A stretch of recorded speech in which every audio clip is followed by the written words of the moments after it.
search for a Chief Justice resumed this morning, with the Judicial Service Commission interviewing Lucy Wanja Julius, who says if she becomes Chief Justice, she will bar the media from court hearings. Francis Mtalaki has more. Appearing before the Judicial Service Commission, Lucy Wanja Julius started by comparing herself to King David of the Bible, whom she says she might be an underdog, but was chosen by God to triumph over Goliath and lead the Israelites. Why would you want to come to court after 20 years of staying away from court? I'll tell you why. When the king of Israel could not rule in justice, God sent a prophet to a man called Jesse. There were so many sons in the house, but Jesse decided to throw one out. Actually, he did not shortlist that person. And God says, bring him. I want him here. He's the person I have anointed.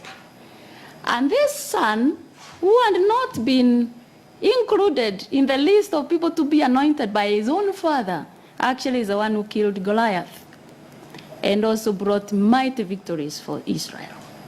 I am a believer in David, and I believe today I am your David. I am the person who will kill Goliath in the judiciary. Makes sense. Was it a spiritual moment? Probably you can call it that, or a passionate moment. A passionate moment. Now Yes. let's go to this passionate Or a moment of revelation. It emerged that until Tuesday morning, her application was still incomplete. In terms of competence and diligence of the same application. You have admitted that it has gaps. And then you go ahead to say that they are very minor in your view.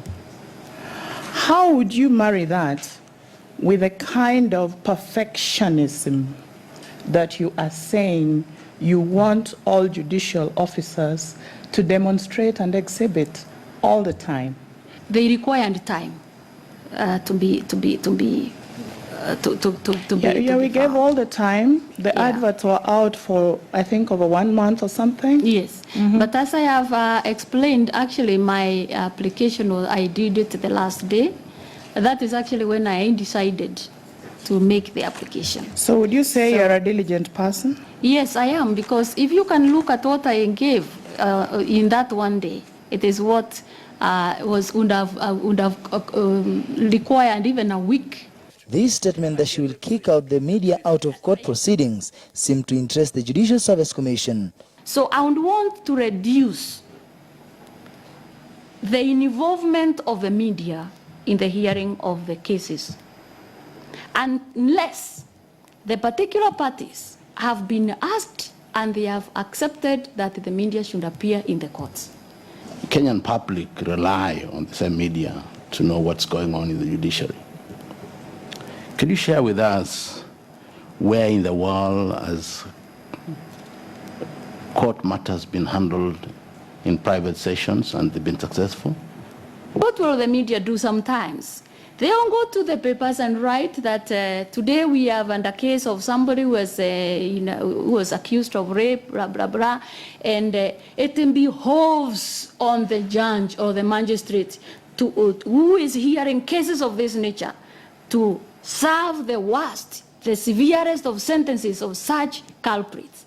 What the media has done and what it has already put in the hearts of the people is that this person is guilty and should be punished.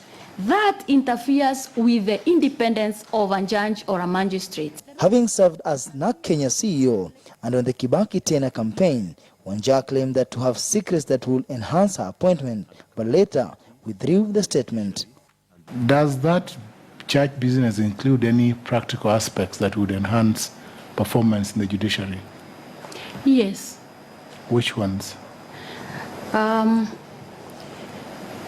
Even research has showed that people who are deeply religious are very effective in their work. People who pray are very, very effective. People who pray and are God-fearing will not engage in matters that would be called negative practices. And so it's down to two names. Professor Makau Mutua is next, followed by Honorable Judge Professor Jackson Ojwang, before the Judicial Service Commission can embark in picking one candidate for the position of Chief Justice. Francis Mtalaki, KTN News.